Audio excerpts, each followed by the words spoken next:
Hello everyone and welcome back. Let's continue with our discussion. Next, we'll evaluate our model using a confusion matrix. Before we do that, let's see some more methods on our dataset. We can call the value count on our y-test data to see how many people have diabetes and how many don't. So value counts. Okay, we see that 62 people have diabetes. 1 means yes for diabetes, 0 means no diabetes, and 130 people don't have diabetes. And to calculate the percentage of those numbers, we can simply call the mean method. So y-test.mean. So it means 32.3% of all the people have diabetes, and the remaining percentage don't have diabetes. That's about 67.7%. And we can also print out the actual and predicted result by simply printing using a value method.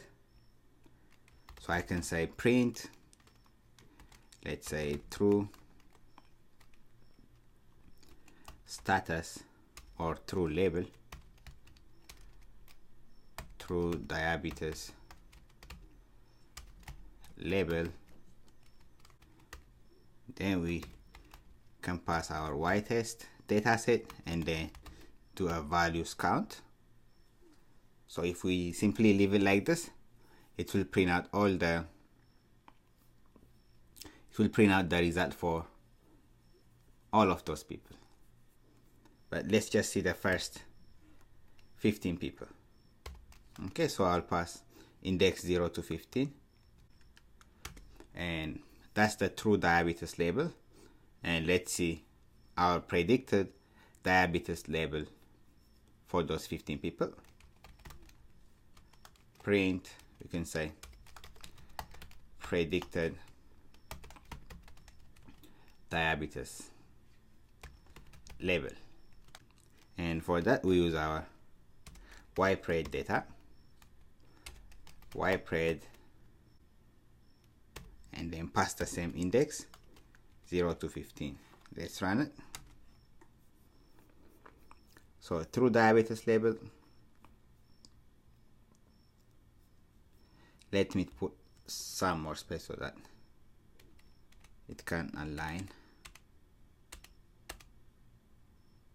Let's see now. Okay, so the first row we have true diabetes label, yes, no, no, yes, and so on. And here we see our predicted diabetes label. Our model predicted the label like that. So we can also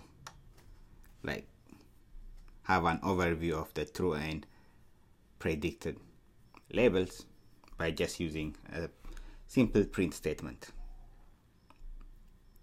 Now let's use confusion matrix. So we can simply print the confusion matrix.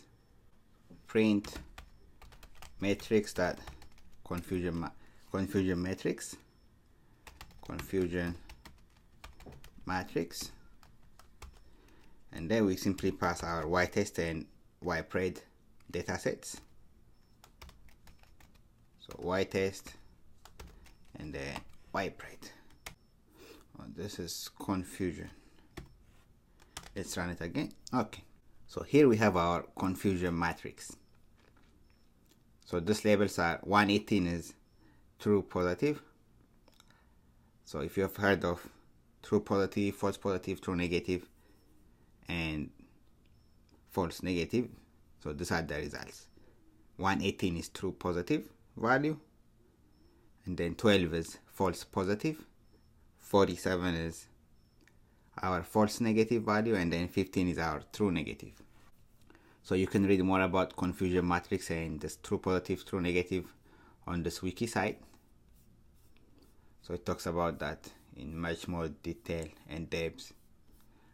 We'll briefly see it in this lecture, but you can read more about it here. I'll leave the link in our project.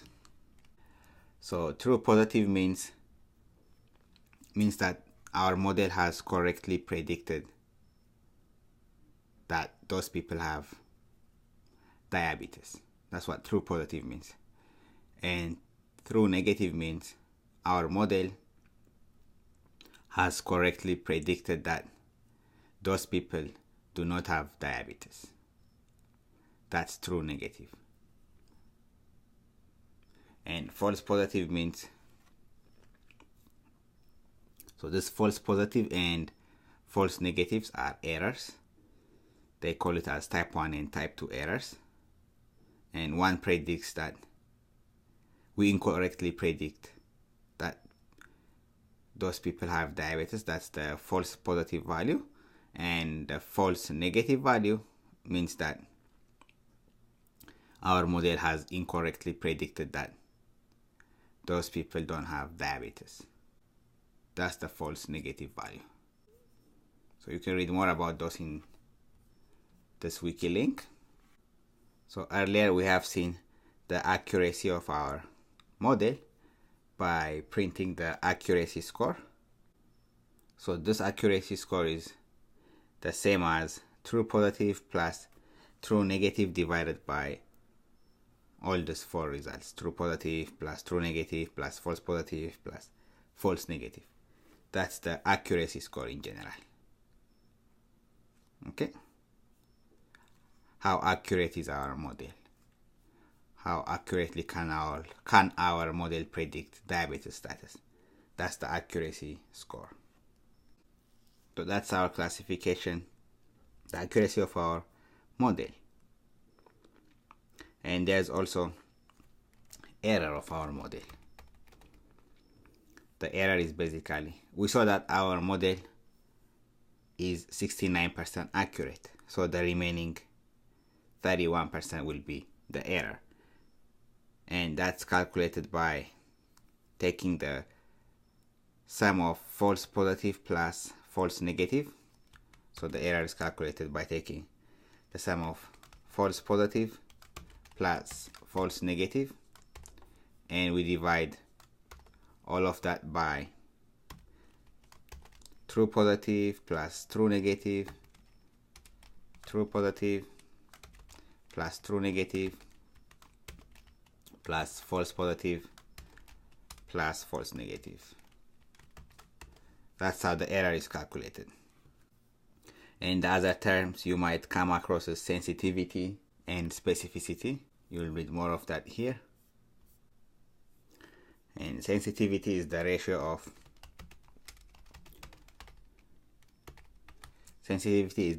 of true positive divided by true positive plus false negative.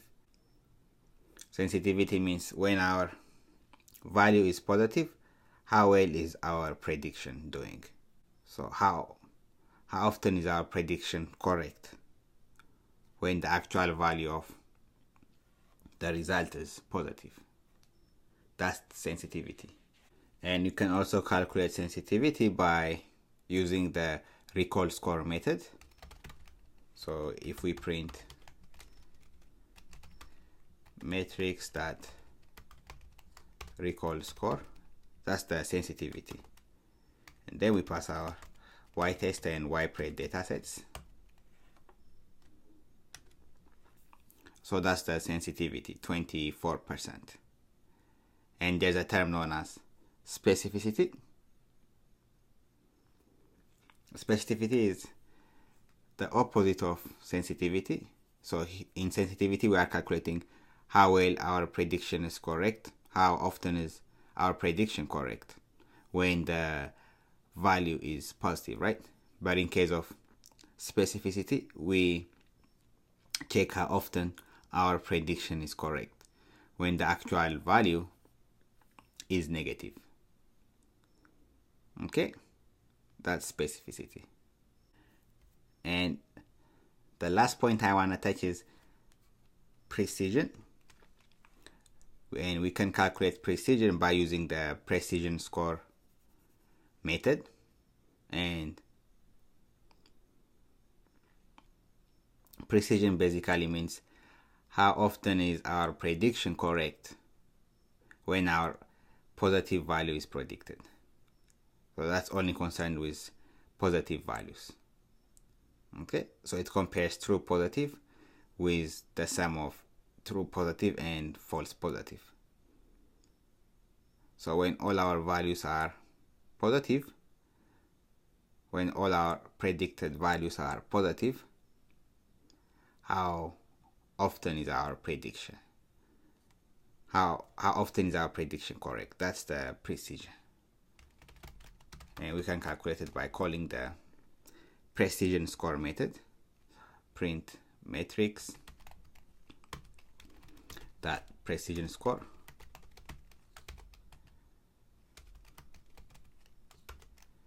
and then we pass y-test and y-pred,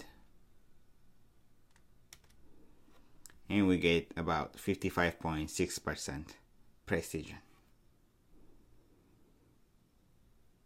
Okay, these are some of the terms that you might come across, and we have seen, you will also see recall, F1 score, and some other terms, but I just wanted to quickly touch on those. And again, you can read more about specificity and sensitivity and this true positive, false negative, all those values. So here you have the ratio and terminology, what each of them mean. F1 score, Matthews correlation coefficient, accuracy, and so on. Okay, so just to recap, in this project we looked at the PIMA Indian diabetes dataset, and we tried to predict diabetes label by using logistic regression, and we considered pregnancy, age, BMI, and insulin level as features. And our logistic regression model has a 69% accuracy in predicting diabetes status in the PIMA Indian dataset given these 4 features. Great. Thank you everyone, and I'll see you at the next lecture.